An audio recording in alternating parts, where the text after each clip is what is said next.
Hello, and welcome to Mystic Dog Mama, the podcast for soul-led dog mamas, where you'll discover how to best nourish your dog and yourself, mind, body, and soul. I'm your host, Dr. Alexia Meller. If you're new here, welcome. And if you're a regular part of our community, welcome back. It's so lovely to have you here. So many of us think of grooming as something purely practical, whether that be a bath, brushing, or a nail trim. But what if grooming was actually one of the most intimate and insightful forms of care your dog receives? In this episode, I'm joined by Liz Hampton, Master Groomer and Director of Grooming and Education at Fluffology in North Hollywood, California. Liz has spent over 3 decades redefining what grooming can be. She's part of a growing movement to raise the standards of education in an unregulated industry, and to remind us that a good groomer isn't just about style, but about whole being care. We talk about the deep relationship that you can build with your groomer as an essential part of your dog's healthcare team, what groomers can notice about your dog's health and behavior that you or even your vet might miss, how your energy influences your dog's experience at the groomer, how to choose the right groomer and the questions to ask, and the importance of nail care, regular maintenance, and how small changes can have big effects on your dog's comfort and mobility. Whether you've been taking your dog to the same groomer for years or are just beginning to explore this part of their care, this episode will change the way you think about grooming, not as an errand, but as an energetic and relational extension of your dog's well-being. Now, before we get started, I wanted to mention a free resource to help you take a whole being approach to your dog's care. If you've ever felt overwhelmed by all the conflicting advice about what's best for your dog, or worried that you'll get it wrong even when you're trying so hard, you are not alone. That's exactly why Stacy Renfrey and I created Fetch First Light, our private Facebook community just for dog mamas like you. It's not another noisy group. It's a sanctuary where you can exhale, ask questions, and connect with guardians walking the same soul-led path. Inside, you'll get gentle guidance through the Fetch framework, conversations that honor both science and intuition, and tools to help you feel more confident and less alone. So if you've been craving support, clarity, and connection as you care for your dog, I'd love to invite you to join us in Fetch First Light. It's the place where holistic dog care finally feels lighter, not heavier. You can search Fetch First Light on Facebook or just click on the link in the show notes. On that note, let's go. Hi, Liz. Thank you so much for joining me on the Mystic Dog Mama podcast today. I'm really grateful you're here. Thank you so much for having me. I'm excited. Oh, it's my pleasure. I think grooming is one of those topics that I have been meaning to address on the podcast, and I was so glad that you were open to coming on and chatting about this because I think it's actually a topic that gets overlooked in the kind of holistic dog care world. We'll focus a lot on nutrition, which obviously both of us feel is very important, is kind of like a primary place to start. But looking at other issues like grooming and actually the relationship that you can build with your groomer, and that's something that we're going to talk about today as an important part of your dog's healthcare team.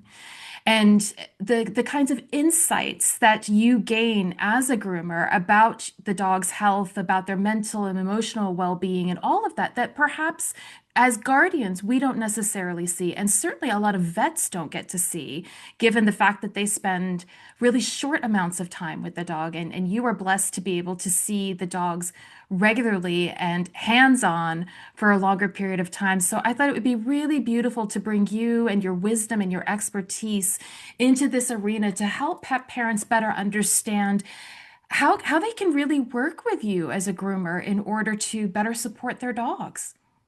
Right.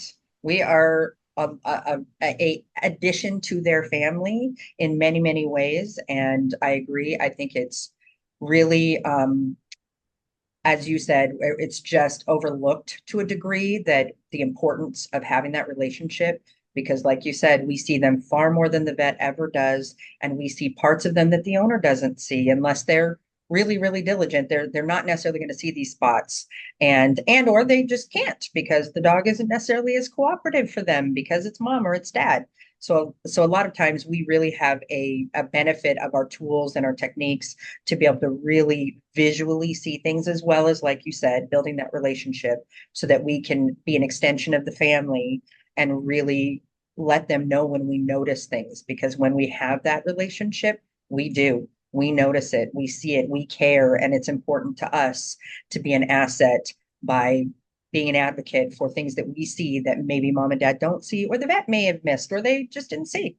So I agree with you wholeheartedly that we're an important part of the puzzle for sure. Absolutely. And I think too, we're going to touch on this about how you actually go about selecting a groomer because I think it's an important relationship to cultivate.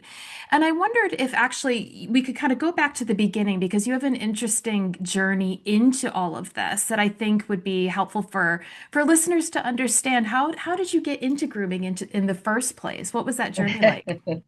Well, I honestly, I always, of course, like so many others, always wanted to work with animals.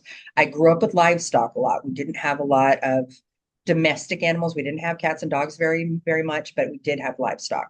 So I grew up in that environment, did 4-H, did FFA, went to the North Hollywood High School Zoological Magnet Program, and I went to school at the Los Angeles Zoo. So I wanted to really be in that world for sure. And from the time I was 15, I got a job and started working in kennels and started trying to get into veterinary hospitals and really wanted to be a part of that world and see where I could fit in. And I found out pretty quickly that I was not necessarily interested in the veterinary side. I mean, I worked in vet hospitals for a very long part of my career. However, I knew that that wasn't where I wanted to be. I really enjoyed watching the, I know it sounds ridiculous, but it was the instant gratification of somebody in a career that they could make the pet feel better and make the client happy at the same time. I just love that. And I was like, oh, I want to make people happy. I want to make pets feel better. I did, holding them for shots and for procedures is not pleasant. And so I thought, oh, I want to get into grooming because this is where I can feel fulfilled as well as make pets' lives better. And, I'm a pleaser, so I want people to be happy too. So that literally was my journey into deciding that I wanted to get into grooming because I'd worked with livestock. Dogs were not a stretch for me to be able to be confident and comfortable in handling and not being concerned and all of that. So it just naturally worked out. And then I was very, very fortunate to be exposed to some people in the industry from a young age that really had a passion for grooming and not just that it was a job. And so I was very fortunate that I worked underneath people that taught me, that I apprenticed, that really wanted me to be the best that I could be and not just cut the hair, who cares? And back when I started, this is in the early 90s that I got into it professionally, it was a very different world. Like Mm. pets were not as much a member of the family as they are today. And so it sometimes it was a struggle where people really were uneducated. We were uneducated. We didn't understand how important it was that we were taking our time and really, really making sure that we're focusing on the experience for the dog and the cat. Like it's important. And back then, it wasn't about that. It was just about getting the job done. So, yes, I was focusing on doing the very best job I could do, but I really didn't have the tools. Most of us didn't. But like everything, we evolve, we're growing. The education is getting more, readily available, and we're able to learn so much more. And that has opened our eyes to do better. When we know better, we do better. So, I've been a part of the grooming education community for 20 years because to me it was very important to be a part of the movement of positive change of making sure that the education level was getting better and better because I came from a time where we were just dog groomers in quotations. We're just all we did was wash dogs. Now it's definitely more respected because we demand the respect because we are more respectable now, right? Like we're educating ourselves, we're choosing to get certified, we're making sure that we have more foundational knowledge so that we're making choices that make sense for that dog's skin, for that dog's coat, for that dog's lifestyle, all of that. We're taking it into account much more so than we used to. And I think that that's really resonating with the public because they care way more about their dogs now. Now they are a family member. They aren't just sitting in the backyard. So I think they just work together, and we're definitely on the path for making the industry better and better and better. And eventually, who knows, hopefully we'll have some, whether you're anti-regulation or pro-regulation, I think that the public deserves to know that groomers are unregulated. The pet industry is unregulated. You know that in the nutrition side and the training side, like there's no standard. And so that's why they get what they get. So it's really, really important to do your homework for any pet professional you're going to work with, because anybody can say that they're a professional, right? We know this. And and they may have the best of intentions, but they just don't have the knowledge, and they just figure, oh, well, I like it, so I'm going to do it, which honestly is a big part of what happens nowadays, where the education is readily available. People can go online and watch videos and just be self-taught. And I'm not downing that at all, but there is a huge component missing when you take it for what you see it, and then you just kind of adapt it to your own brain and go, oh yeah, I think that's what that means, as opposed to going to learn from somebody who has the experience, who has the education behind them. So I think it's almost always it's shocking to people when they find out that us in the pet industry don't have to take any formal testing at all or schooling at all. And so they're like, what? Who would claim that they could do this without that, certification and that knowledge and that experience? Plenty, unfortunately, plenty.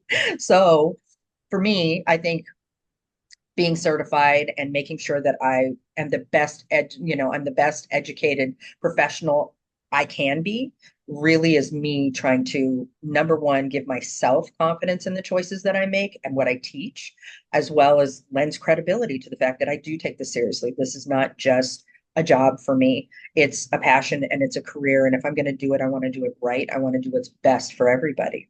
So that was a long-winded answer, but That was fantastic. That was fantastic. Thank you. No, I agree. I think most people don't realize that the pet industry as a whole is yeah, not regulated. And yeah, I agree with you. I sit on the side of we do need standards. We do need to make sure that people know what they're doing because we see it in the nutrition space. I mean, I'm horrified some of the yeah. things that I see coming out on the Mhm. nutrition side of things. And I think too, with things like AI and like you alluded to, like with YouTube, Right. etc., where you can do a lot of self-teaching and you can get information. I think our roles are actually shifting in terms of what we're Right. delivering. And I think you in particular and I want to dive into as well your passion around even pursuing becoming a master groomer and what that Mhm. has taught you and how you were becoming you're a leader in the industry. But there's so much in terms of what you sort of innately know as a result of years of having Right. your hands on dogs, right? That's something like Mhm. ChatGPT or a YouTube video We'd never be able to do, right? won't be able to tell you. Yeah. Exactly. So, It, could you talk a little bit about that, of your path down the road of being a master groomer and yeah, what that's taught you about, I guess, about the industry, about dogs, about yourself? There's so much in there. there really, really is. So when I had been grooming for about 10 years, a solid 10 years professionally, I had moved out of state. I had moved to Colorado. And when I was there, I got this little postcard in the mail, and it said, come to a Groomers Association meeting. And I went, what? There's a Groomers Association? And so I drove 2.5 hours to this meeting because it was all the way at the southern end of the state. And I said, I'm going. And I went by myself, and I met this group of lovely ladies, and they were really trying to create change in the industry, and they wanted to bring more education. And honestly, it stems from a place of credibility, Hmm. because we were looked down upon so much as a career, that they really wanted to kind of form an alliance of, hey, we need to find a way to be credible so that people will take us seriously, so that we can charge our worth, and we can make sure that we're giving the right information, we're making the right decisions. So they created this association, and there's many states, there's many countries that have groomers associations and groups where they are banding together and they are working together to try to better the grooming industry in their area, which is fantastic. And they network and they support each other, and that's fantastic because that's the way it should be. However, because there's no standard, you're going to get something completely different in this salon than you get in this salon. And so there are three certifying bodies in the United States. There's three different ones, and you can choose any of them, and they all have a program, and they're slightly different from each other, but they're all in general the same in the sense that it is making sure that we as groomers understand structure, anatomy, how the dog moves. So those are the like things that we're not taught as groomers. Literally, you're taught just follow the lines, blend the hair, make sure it's all smooth and it's all even. And it's about following just what they copy and paste, whatever that book told them or whatever that instructor told them. Whereas we really wanted it to be that these certifying bodies really want to make sure that you understand why you make the choices you make. Because if you understand the why, you'll be able to make the decisions on your own. If you don't, you're just following what somebody told you and you're just autopilot grooming and you're never going to get anywhere. I mean, sure, you can do the job, but it's never going to have the nuances of someone who really understands structure because so many of the haircut styles are based on the structure and the job of that breed, right? So I wanted to know all those things. In addition to the fact that understanding breeds gives you knowledge about their brain and how it works. So I know for a fact that a breed that is not notoriously social because it's a herding breed, it's not meant to be, just a social butterfly. Those breeds are going to have a little bit more aloofness. They're going to be a little bit less, boisterous and happy to see you. And so you're going to handle them a little bit differently. You're going to approach them differently. There's certain terriers, you expect them to have an attitude because they were bred to be tough. So if you understand that, you're going to make different choices and your brain will be in a different place, right? Because I'm not going to expect a wire fox terrier to stand still and not look at every little thing that moves, right? And want to go after it. So I'm not going to be frustrated. Why? Because I expect that of the breed. But if you don't do your homework and actually go and learn about these breeds and what they were bred to do, you really are missing a component that can really help you not only physically but mentally, because it is an incredibly physically demanding job and it's an incredibly emotional job. You're dealing with someone else's baby and you are seeing them however often you're seeing them. Sometimes it's really often, sometimes it's not. And you're trying to read body language and try to teach and try to support and try to get the job done in a safe way.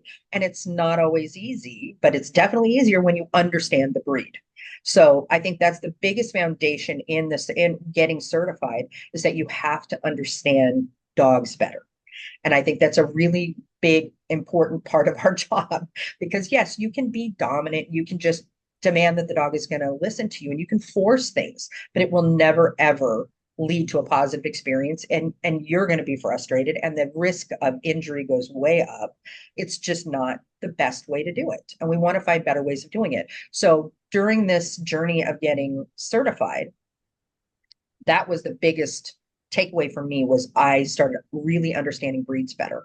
I also took training courses and body language courses. I wanted to understand what does this mean? What does that mean? And then it makes me pay better attention so that I'm reading the dog better and I'm being more thoughtful and purposeful in my choices as opposed to just, I got to get the job done.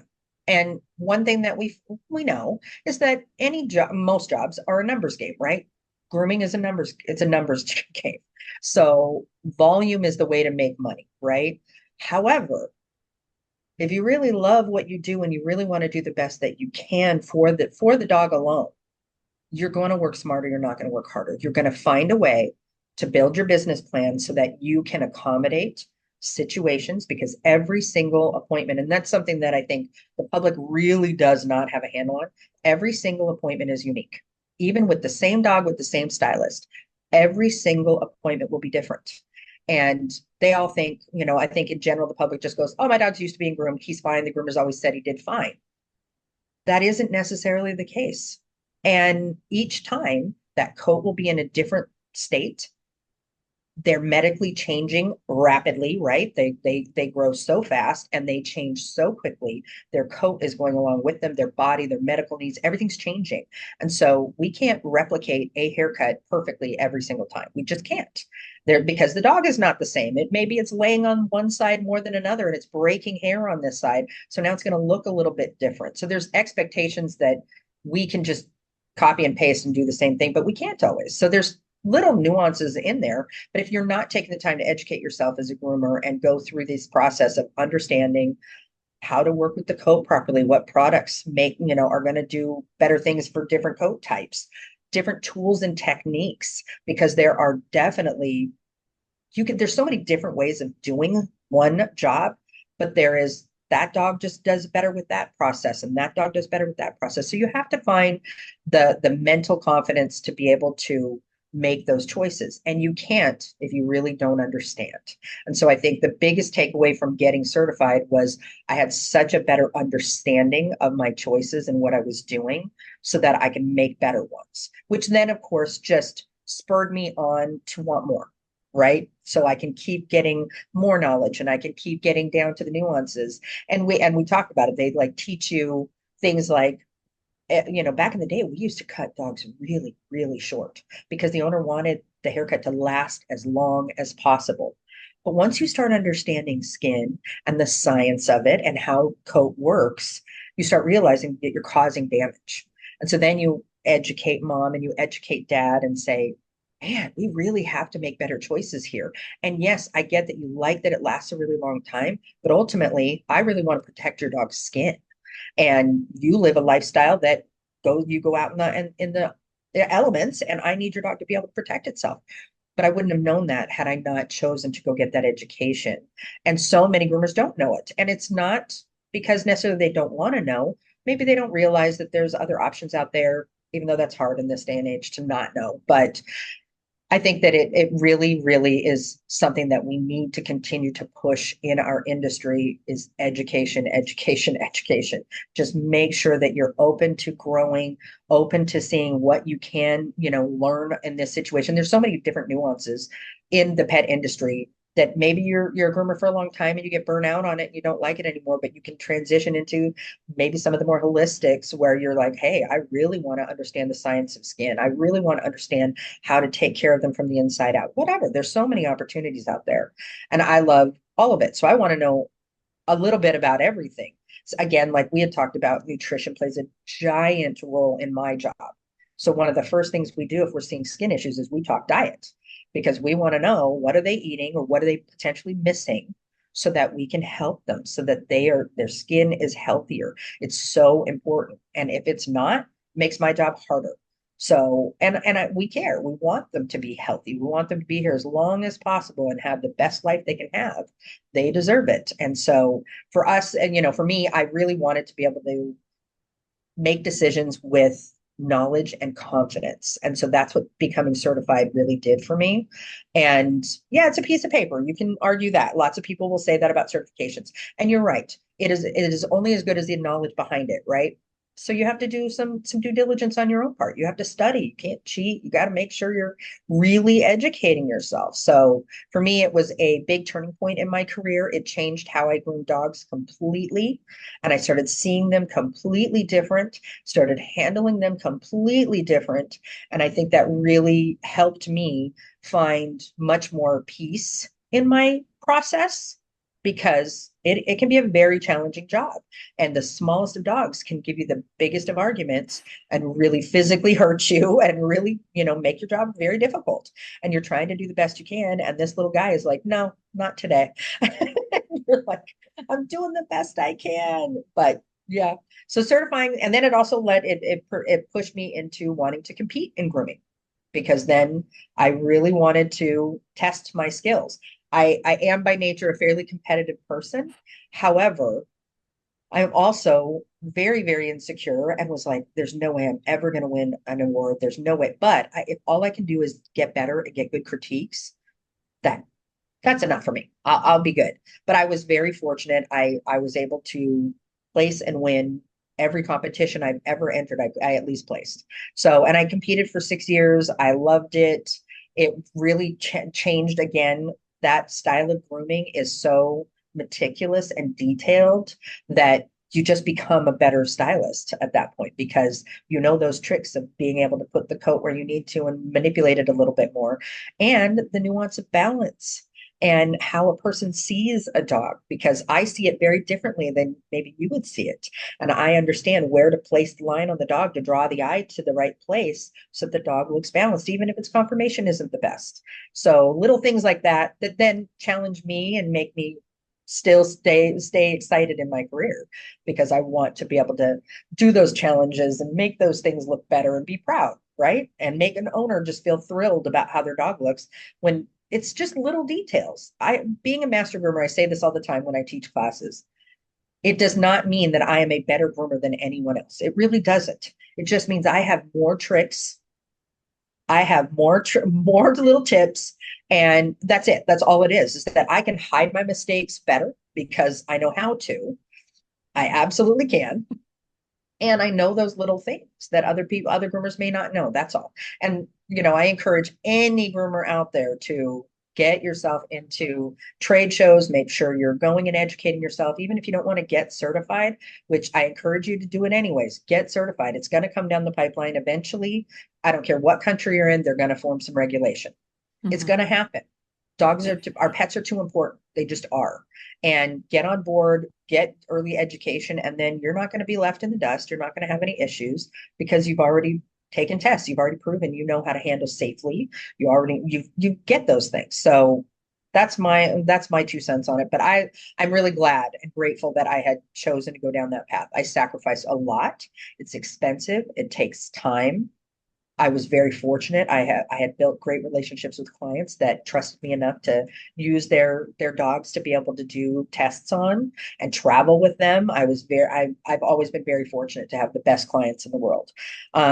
But I really, really enjoyed that process. And now I'm into the teaching, which again, my certification lends itself to that credibility that I have that knowledge that I can pass to the future generations.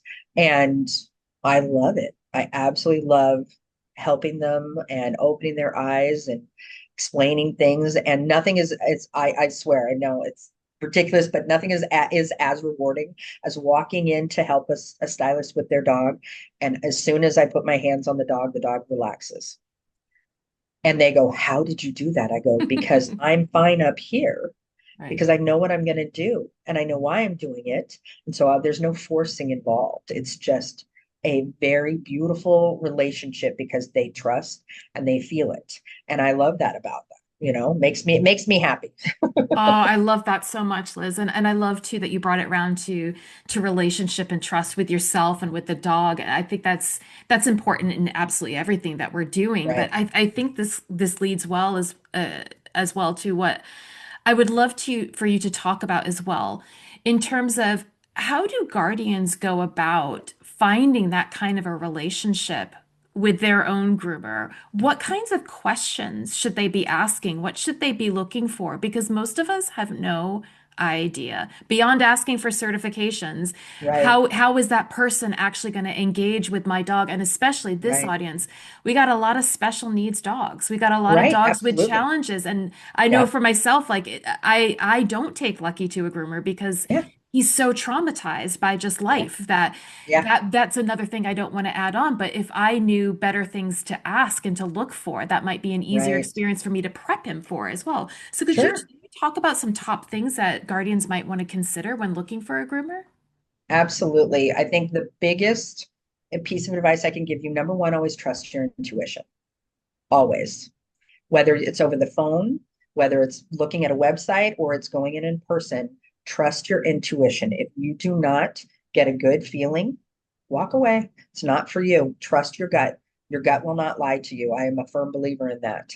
And first and foremost, you can always ask for certifications. Always. You can say, "Have you been certified?" Now, if they've gone to an online school or they've gone to a local grooming school, they'll say, "Yes, I'm certified." And that's fine. That is a certification. But you have every right to ask what level of certification they've gone to. Have they gone beyond that? Do they do continuing education? I think that is one of the biggest questions to ask is, do you participate in continuing education? Because our industry changes constantly. We have new products, new tools, new techniques that are out there that you need to be aware of, because all of them are designed to make the process faster, safer, easier, better, right? So I think asking if they do participate in continuing education is a huge part of it. I would also caution people, just because somebody's been grooming for a number of years does not mean that they necessarily have the best skill set or that they are the best at what they do. Yes, they have experience. They definitely have. But not all experience is the same. They might have had the same experience their entire career and they haven't gone out of that box. And they were taught by somebody who was taught by somebody who was taught somebody in the 60s. And what they did was not necessarily the best way. So I think it's very important to have conversations. If they do not seem that they are engaged and that they want to ask you questions, I think that's a huge red flag. If they don't ask you questions about your pet, that is a red flag. If you call up and say, hi, I have a Shih Tzu, how much does it cost? And they don't say, well, tell me a little bit about your Shih Tzu. How old is your Shih Tzu? What has his grooming history been like? I would not take my dog there, because they don't care. And the reason they don't care is because, not that they don't care that they're going to do a good job, it's that they're going to put them in a kennel and they're going to deal with whatever they have to without setting themselves up for success as well as you. So I would definitely make sure that they're asking questions. Write down questions before you go in. Ask them, are they certified? What is their level of experience? What is their process? If they're not willing to show you their space, don't take your dog there. I think in this day and age, that's really important. And there's a reason why groomers will separate the bathing and the drying from the finishing, and that's mainly the noise. So they need to be able to still communicate with the client. So that isn't a terrible thing, having that separated, because you wouldn't be able to hear them otherwise, because it can get very, very loud. However, the more transparent they are, I think the better. The more they communicate with you, the better. I think a lot, especially your special needs pets, you really want to find a one-on-one groomer. And that means they don't have more than one pet that they're working with at a time. That means they're focusing on yours and yours alone. And there's many different ways of doing that. There's cage-free places where they say, oh, I do one-on-one. I do one straight through. But then they have the dogs running around the shop loose, and that can be its own set of issues. It's incredibly dangerous. The risk of injury is huge, and distractions, because there's commotion. So I'm not a big advocate of free roaming dogs, especially while you're grooming. So I think there's so many groomers nowadays that have recognized that that relationship is so important for them to be able to focus and do a great job and create a good experience for the dog, that there's plenty of options out there. You also have the mobile groomer that's going to come to your property, and they're going to do it straight through right then and there. And so for a lot of dogs that don't like to travel, or they struggle with traveling, or it creates anxiety, or they have medical issues, that's a great alternative. And there's also a lot of in-home groomers that are doing that, offering in-home grooming now, which is another thing. I don't know how they do it. I did it when I was a baby groomer, and I'd sit on somebody's bathroom floor and groom their dog because they would let me practice. But they have setups now, professional setups, where they can come and do it actually in your home. And for a lot of people, they need that. Maybe it's an elderly pet that really struggles with the process, and you want somebody who cares enough that they're going to take the time that they need to take. Now, that being said, when you're looking for specialty grooming, you're going to look at higher expense, because if they're doing less pets, they have to charge more. Everybody's overhead is different in their business, so they have to be able to cover their costs and make a living. So expect that you're going to pay a little bit more for those better experiences. However, for most of us, it's worth it, right? We want our pet to be focused on and not be distracted and just be a number. And so there's plenty of options out there. So I would ask them what their process is. If they're taking your pet in and they say, oh, we'll take them in at 9 a.m. and we'll call you when it's done, and they don't even tell you how long to expect, understand that they're probably going to be in a line. And it's a very efficient way for the groomer to do it, but it's not necessarily the best for your pet.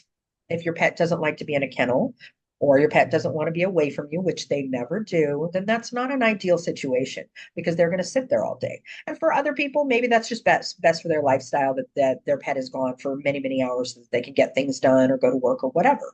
So I mean, there's somebody for everyone. However, I think those the biggest red flags is if they're not asking questions, if they're not transparent and letting you know what their process is, I think you should probably look elsewhere. And even then in the conversation with the groomer, I think it's very important that you feel good about it. If they're talking to you like respectfully and you're happy and they seem like they have time to talk to you, that's a bonus, right? Especially with the special needs, because you have to really understand what the situation is. If your pet has, is recovering from an injury, you need to feel heard, that they really heard you, because the last thing you want is for your pet to go to the groomer and then they end up re-injuring themselves because the groomer just wasn't really paying attention that that dog really needs to be handled with care. So, but our equipment nowadays is fantastic. It goes super, super low and it can go super, super high. So it can really, we can be able to safely do the job ergonomically for ourselves as well as put the pet in a comfortable position. So there's no jumping and there's no risk of fall, things like that. So we're definitely doing better nowadays. But I think that also the other thing to think about is that when you are interviewing them, and I would look at it as an interview, if they give you recommendations and say things like, I think you should probably pop in and see the space, bring your pet in, let them look around and check it out, and then let them leave. We call them here at Fluffology, we call them happy visits. Come in for a happy visit. If you have an anxious dog, if you have a dog that's scared of life, bring them in and we do nothing to them so that they just come in and have a positive experience.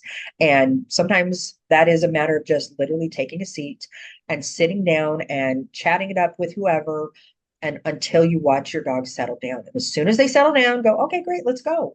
And now they've had this positive experience. It's kind of similar with your vet, taking them in, put them on the scale, give them a cookie, and then leave. Then they don't always anticipate that it's going to be a big visit or something's going to happen to them. It's not only nail trims or whatever. So that way it's positive. So I think all of those things, taking the recommendations of the stylist, asking those questions will really help them feel better. And then a huge part of it for your listeners, a huge, huge, huge part is you as mom or dad need to be in a state of mind that encourages your dog, doesn't freak your dog out. Because when you walk into that salon, if you've had negative experiences or your dog is just an anxious dog and you're worried about your dog, you have to find the mental strength to stop it. And I mean that, stop it. Walk in, do what you got to do, and be matter of fact, and your dog will follow suit. But the more anxious and worried you are, the more it travels down that lead or carries on to them when you're holding them, and they go, what's about to happen? Oh my God. And now you've just set everybody up for failure yourself. And so we want to foster that positive relationship. And it is a trust business. It really is. We were talking about that before. I hate that it's a trust business on one hand, because you blindly have to have faith that we're going to give you what we say we're going to give you, right? We can't prove it. So you have to have some trust there. So the good news is it's hair. Hair is going to grow back in most breeds, not all, but in most breeds. So have some grace for your stylist and understand that we're trying to be a detective to find out what you want. We're trying, and you're describing it however you're describing it. Maybe they're not understanding it. So have some grace, do a trial and error period until you guys get on the same page. But once you find somebody that you trust, that takes the time with you, take your dog consistently to them, because they will build a bond of trust. And your stylist now knows your dog and they know every part of your dog, and they're going to start paying attention to every square inch of your dog, and the areas that you never see, the areas that you don't even necessarily touch, are going to be areas that we get to see, and we can then relay to you when we notice changes. And so that relationship can never happen if you're hopping from shop to shop, and your dog's anxiety is going to go up, because every time they go to a different place, it's a different environment, a different energy, different person, and they have to start all over again. So I really encourage mom and dad, please You just, once you find somebody you feel like you're going to be good with, you really just have to take a deep breath and trust. Okay. And then once you get that relationship going, it's the best relationship ever. Now we're just a part of the family. And that's what we want. We want to be a part of the family. We love your pets just as, honestly, almost as much as you guys do. We love them. We absolutely mourn when we lose one of our pets from you. We mourn with you. It is devastating for us. So trust that we care. We really, really do. I love that. And again, the focus on relationship and all of the processes of relationship building that you would do in any other kind of relationship, doing that Right. with your dog and your groomer. How often, Liz, do you recommend that people have their dogs groomed? I recommend that every day a dog is on a 4 week schedule. Some need to be on more often, depending on their coat needs, but every dog, regardless of the breed, should be getting on the table in the tub every month. The products we have nowadays are so much better than they used to be. They are formulated to help the skin. We at that point, we are staying on top of the shed cycle because the shed cycle is every 28 days. So every follicle is at a different stage of growth all over the body, regardless of the coat type. But the shed cycle is every 28 days for each one of those follicles. So if you're doing it monthly, you're staying on top of the bulk of that undercoat, getting stuck in there and creating a problem for the skin to breathe. So once a month is ideal. That doesn't mean you have to cut your dog's hair every month. Most people that have haircut breeds will find an alternating schedule where they will do kind of a bath and a tidy up, and then they don't get the haircut but every 2 months, even 3 months. It just depends on the breed. But even your smooth coat, your short hairs, your double coats, staying on top of that shed cycle is the most beneficial to the skin, and it's the best way for them to have a really positive relationship with their stylist because they don't get too far from it to where they forget and they go, oh wait, hold on, who are you again? So that once a month, if they can, is ideal. And that way we're staying on top of nail care, and nail care is vital. And we definitely need to make sure that the nails are taken care of. But once a month, I don't care what the breed is, once a month, I think it benefits every single dog. It really does. Mm, great, great. And what are some of the things that you have picked up on, for example, by seeing dogs so regularly? Like you said, developing that relationship and catching things. What are some things that you might see that the guardian might not see?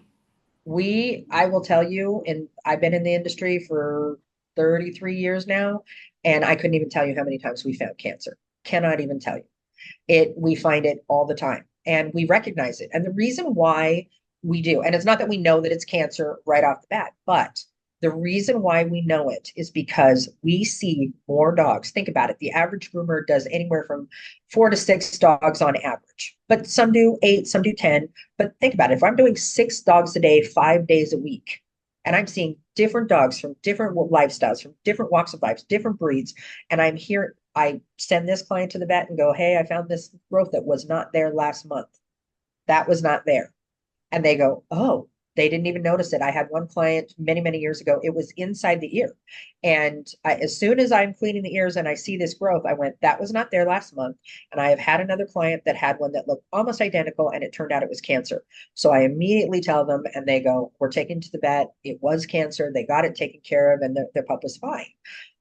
So that is a big part of it. It's also changes in their bones. So we will notice when arthritis starts kicking in, and we can tell. You guys can't tell. You don't understand. Your dog's laying at home. He wakes up. He's a little bit stiff. And you're like, oh, he was just sleeping. But for us, because we've had that dog on our table so often, we can tell that they're more stiff than usual. We can tell that they're not moving the same way. They're not letting us handle them the same way that they once did. And so we immediately start sharing that information, going, hey, is he on any supplements? Are you giving him anything for joint support or anything like that, to make sure that we're sharing that information and they can follow up on that, and maybe go see the vet if they need to, but at minimum be aware of it. We also like these breeds nowadays, oh, with all the luxating patellas, and the mom and dad have no idea. We had a client with a Pomeranian, which are notorious for having luxating patellas, but they had gotten this puppy that was given to them. And immediately I'm looking at this dog going, he has no knee sockets. Like, he's so straight in the knee, he's going to have such a rough life. And so I said, hey, next time you go to the vet, you might want to have him take a look at his knees. And they went, really? Why? And I said, oh, just, make sure he's healthy. And he ended up at 6 months having to have knee surgery because they were so bad. And I went, oh my gosh. But just noticing, because we see so many dogs and because clients share with us, because we build relationships and like, oh yeah, this is what the vet said. We have that insight where we're paying attention to what it looks like, what it sounds like, what it feels like, and then we're sharing that with them. And we do, sometimes we're the first line of defense where the client calls us before they call their vet. And we go, send me a picture and let me see. And we're not diagnosing, that's not our role. However, we are an extension for them to feel comfortable to go, hey, have you seen this before? And I go, yeah, that's really important. You really need to go get that taken care of. Or I've seen that a million times. It's really nothing to get freaked out about, you know, keep an eye on it, whatever, or go to the vet. I always say, I'm always going to cover my butt and say, go to the vet if you're worried. However, in my experience, that's nothing to, it's not an emergency, or whatever. And so we love to help be that extra advice to help maybe save them a vet visit. I mean, maybe it's nothing big. And a lot of people really are very unsure of that. I also am a big advocate of pet parents going and getting pet CPR and first aid certified.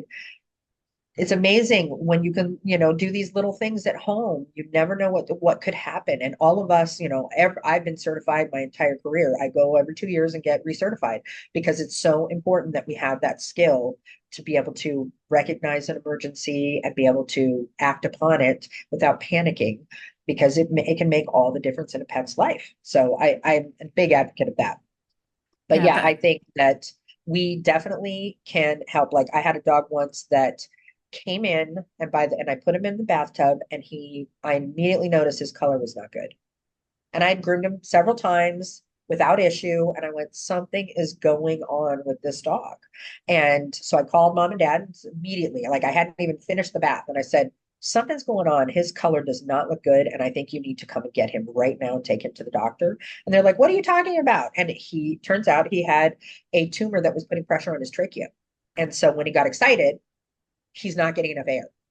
He wasn't getting enough air. And so he was excited at coming to the grooming. And I'm like, so they went and got the tumor removed and he was fine. But they had no idea because he pants all the time and oh, whatever. I said, no. So we pay attention to those things and we can definitely be sometimes a lifesaver, which I think we all would love to be and help them out. But yeah, it's sometimes it's just minor things. Sometimes we found a mast cell tumor in a pad of a foot.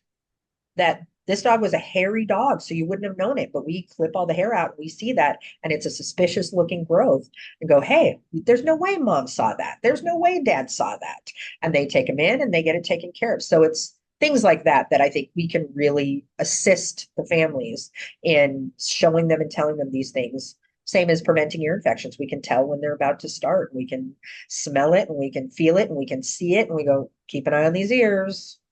Something's going on, might want to change the diet or whatever's going on. But we're paying attention to all of it, to every part of it, and sharing that with them. And then giving recommendations on things and making sure that they understand that in order to prevent things, they can do certain things, especially in grooming.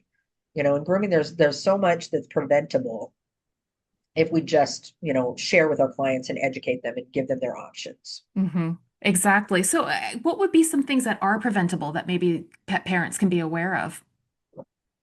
Well, I will say that matting is always Mm. it's always preventable. Um, Grooming can be very expensive, and especially if you have a breed that has dense coat, curly coat, wavy coat, combination coat, they can be very, very expensive. And I think matting is one of those things that is so easily preventable once people understand how to properly brush and comb.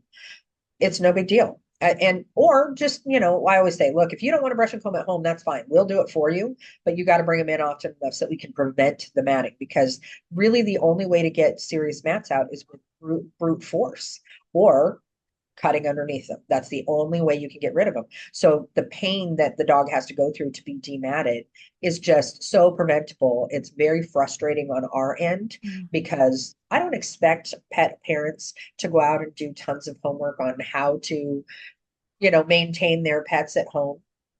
I don't expect that. At some point, it's our job as the professional to be able to give that information. You wish that the breeder or whoever they got the dog from would give them some education, but in general, most people have no idea how to brush. They have no idea how to truly comb their dogs, and they don't want to be the bad guy either. They don't want to tug on them and yank on them and make them uncomfortable. So we offer free brush out class lessons for every single client. Even if you're not a client, if you pop in, we will give you a brush out lesson. We want you to know how to correctly brush and comb whatever your dog is, and we'll help you so that you can prevent matting. So I think that's the number one is matting. Also, it's just general care. I mean, teaching a dog to let you handle its feet so that you can do nail care, that is something you can start at any age. And it doesn't have to be a battle. It doesn't have to be a fight. It's a matter of teaching. And any behaviorist or trainer will tell you there are ways of teaching them to accept. That's all you're doing. You're asking them to accept the handling. When they do, they're rewarded. When they don't, you have more patience than they do. So they're just going to have to figure it out. And then when they do and they're rewarded, they're so smart. They figure it out so quickly. And then we don't have this battle because let's all be honest, nails are the worst part for every pet parent as well as for the pet professional. Nails are terrible. It's so scary for the pet, putting them in an unnatural position, asking them to hold still. It's making noise that they don't like. And if you teach them young, it's never an issue. It's never an issue because they learn at a young age that, oh, if I don't move, nothing bad happens. And I get rewarded. And so it's no big deal. But even an older dog, we can still teach them. It's just a matter of teach them to let you hold it and hold it still and touch and do all those things. Reward them for letting you do that. And it's going to make it so much easier. Nails, I think, are the second thing that can be prevented because even if you're too scared at home to cut nails, and I completely understand that. And there are new tools out that can show you, have lights and they can show you the quick and all of that. And that's great. But again, it's still a risk, right? If they move at the wrong time, the risk is there that you're gonna make them bleed and cause pain. So I have always said there is nothing that there's no reason you cannot go buy yourself a glass nail file. They're like $3 at the local beauty supply store and sit and teach your dog to allow you to file the tips of their nails every couple of days. And it's not a negative experience for the dog. The risk of filing too much is very low. Certainly you could, but at that point, as soon as you get close, your pet's going to let you know that you're too close. But it's a way to keep the sharpness down. It's a way to help encourage them to let you handle their feet without risk of cutting them. And so it's completely preventable for them to get out of control. It really, really is. Most of us don't like it. That's why we wait so long. But nail care is one of the most important parts of the grooming process because as soon as they lose their ability to actually walk correctly because the nails are too long, you're creating all sorts of problems. And so we don't want to affect joint health and muscle health because we're not cutting our nails often enough. So I think that is the number two most preventable. The other thing also I think that's very, very overlooked is anal glands. I think anal glands is very overlooked. So in the pet industry, in the grooming industry, we went through kind of a big round of that's just going to be a part of what we offer in the grooming services is we're going to express anal glands.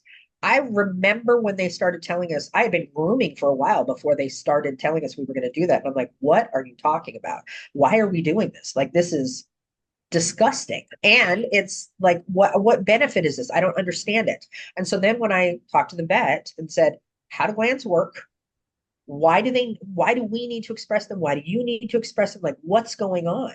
Well, one very preventable thing that pet parents can do at home is make sure that whatever diet their dog is on is right for their dog where they're having firm, healthy stools. And then anal glands almost never are an issue. There's no reason for me as the stylist or the vet to have to empty those glands. They're there for a reason. They do what they're supposed to do. And as long as you're having healthy stools and the dog is healthy, if their muscles are strong enough and all that, I mean, sure, there's circumstances where you're going to have them. But in general, I think it's such a preventable issue. And we as pet parents want to give them all the goodies and, maybe give them things that create issues with them having soft stool. And if they're having regular soft stool, expect that they're going to have an anal gland issue because there's just the pressure isn't there to express those glands. So I think that's an underrated, avoidable situation that pet parents can definitely help with. Oh, I think I those are love my you. Oh, three. thank you for that list, and especially for that last one. I agree. And that's again pointing to the team approach of looking Yep. at what are the underlying causes. Because for us, from a nutrition perspective, anal glands are just a symptom of inflammation higher up in the digestive tract. So that tells me there's an Yep. inappropriate diet going on, as you pointed out, for that dog, and you switch that. And the anal gland issues generally go away. So, Exactly. absolutely. But again, to your point, if you're noticing every time that the dog is coming in that they have blocked glands, that's something you can communicate to the guardian and say, hey, you might want to look at some of these Right. other things, for Yep. example. Yeah, so it's Absolutely. that team approach. I'm conscious of the time and I have a couple Yeah, more questions for you because I want sure. you to talk about Fluffology and what it is that you're doing in terms of taking a different approach to the role of the groomers and the role of grooming and helping to shift the industry as a whole. I wonder if you could talk a little bit about what you're doing there, particularly as your role as in the head of education with all of that. Right. So here at Fluffology, I could join this team that is a startup here in North Hollywood, California.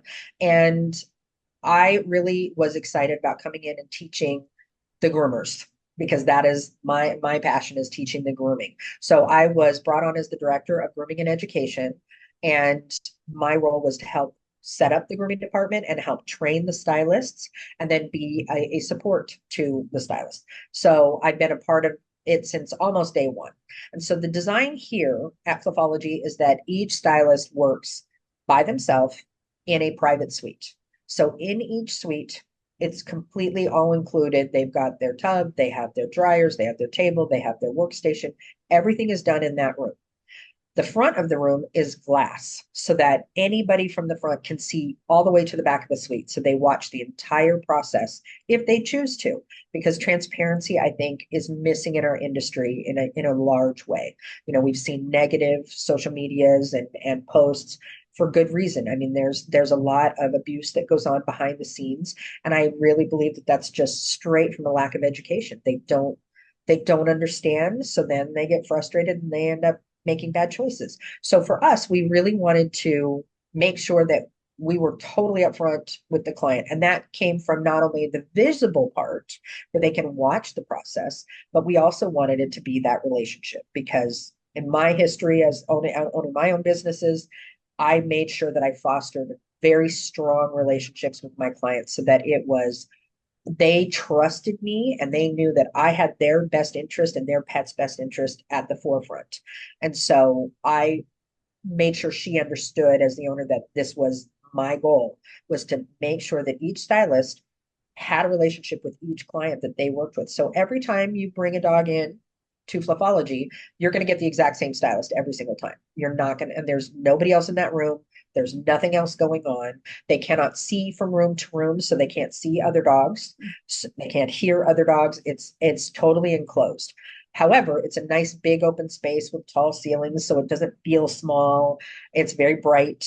We have beautiful backdrops so that they're looking at a forest scene as opposed to a white wall or something like that. So it's a very pleasant, calm environment, but it also gives the stylist an opportunity to just focus on that pet and that job that they're doing in that time.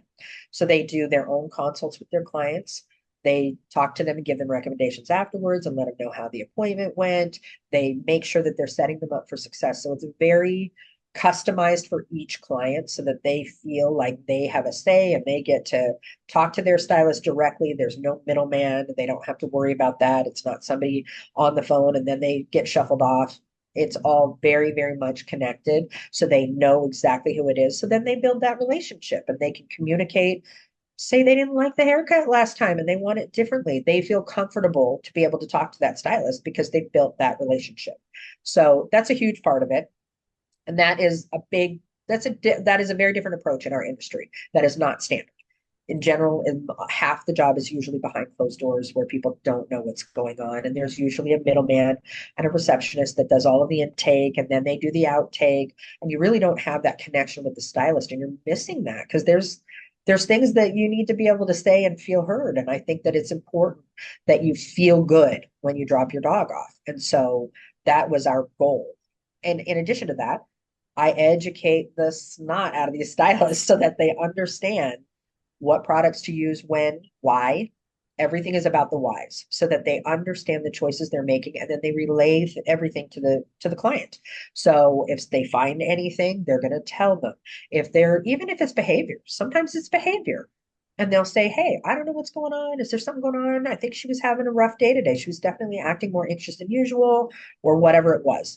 And then come to find out, "Oh yeah, we're moving." Or, "Oh yeah, we have, went on vacation," or whatever it was. And it's amazing how the smallest thing can make a big difference. Maybe it's dad dropped out this time instead of mom.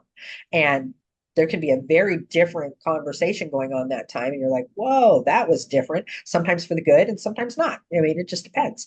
But in general, at Fluffology, our goal is to have relationships with our clients. We want them to feel fully supported.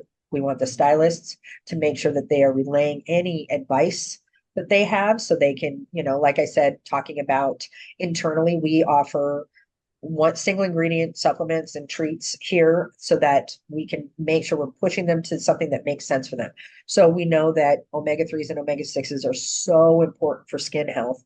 And so we have a wide variety of fish-based supplements or seafood-based supplements so that we can offer those to anybody that we're struggling with. We also have certain products that we use that are specific to help hydrate skin. So I'm a certified canine esthetician because that was important to me to make sure that the products that we choose are really, really the best product they can be. So I don't use companies that don't disclose their ingredients. I make sure that they have open communication and that they're readily available if I have issue.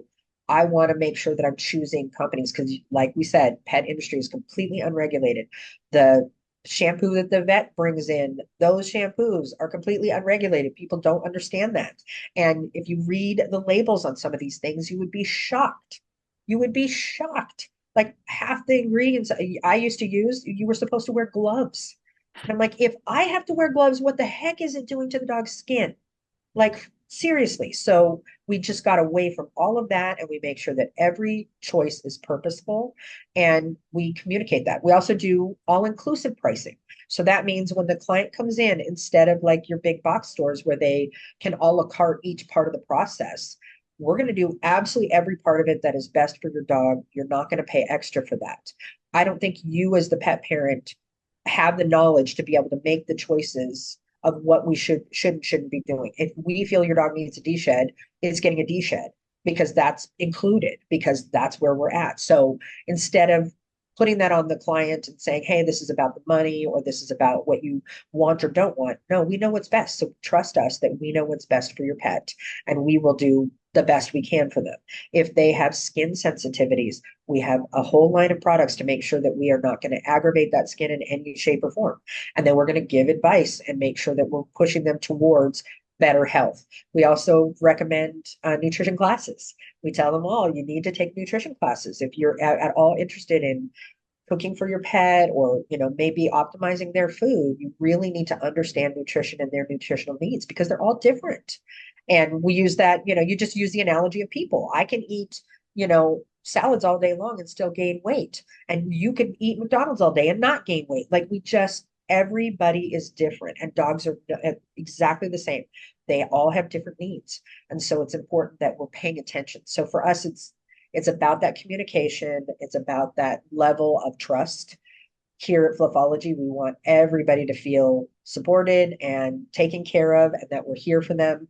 They call us when they have questions and go, hey, I noticed this with my dog. What do you think? And we're here to answer that and help them out. So I think that's a big part of what we're trying to show the public, that there is a better way.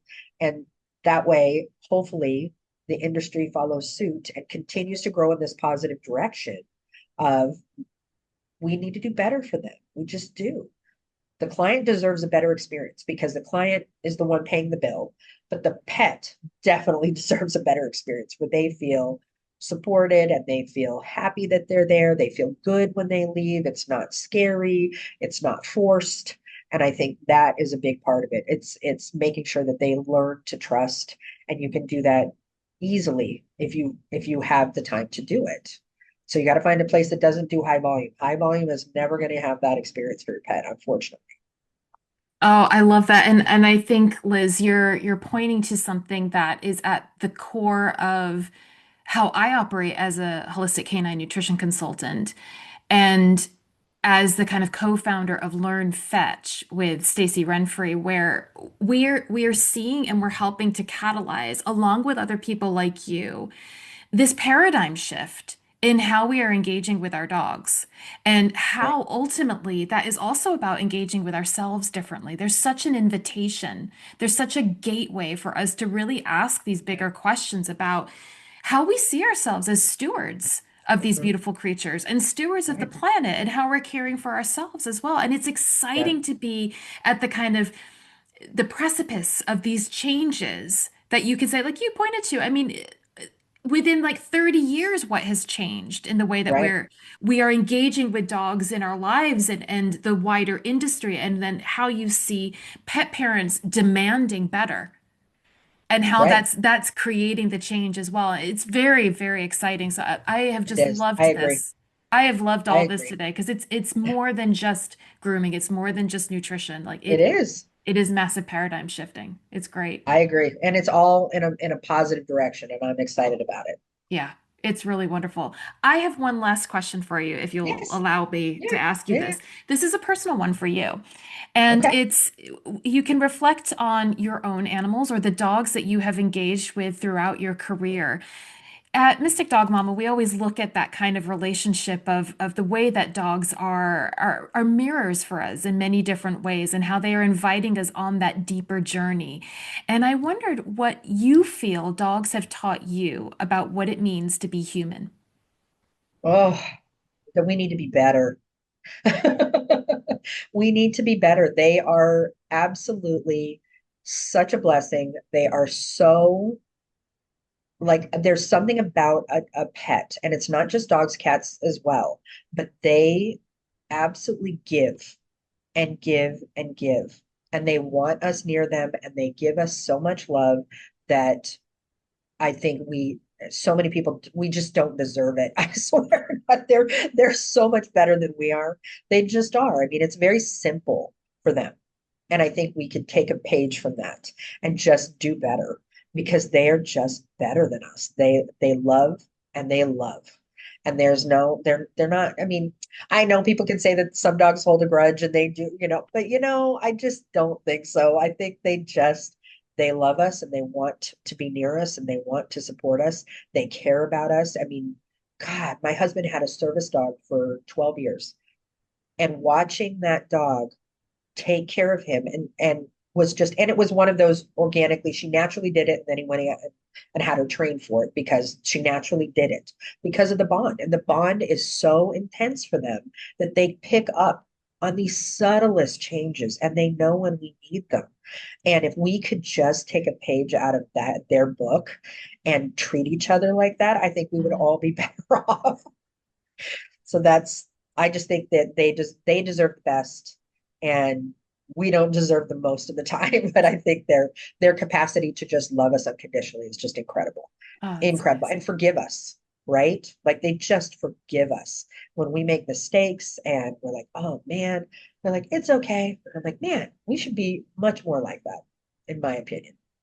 I couldn't agree more. Thank you. Liz, thank you Thank for you your for having time. Oh, me. it's been such a pleasure. Thank you for taking the time and sharing your wisdom. Absolutely. So grateful. Oh, I appreciate you having me on. And hopefully, I've given a little bit of insight to your listeners and they will have a more at ease process of picking themselves a stylist and I getting can on that get journey and have a relationship for sure. I can guarantee that. Thank you so much. Thank you.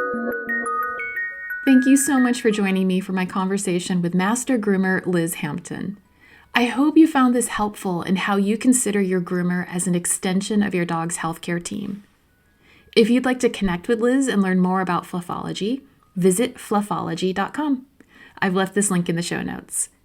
And remember, we'd love for you to come join us in our free Fetch First Light group on Facebook, our sanctuary where soulful dog mamas like you find clarity, confidence, and connection. I've left this link in the show notes as well. If you're enjoying the podcast, please consider liking, subscribing, or leaving a review. This really helps me know what content you're enjoying and finding helpful, and it also helps other Mystic Dog Mamas and Papas find the podcast. Okay, until next time.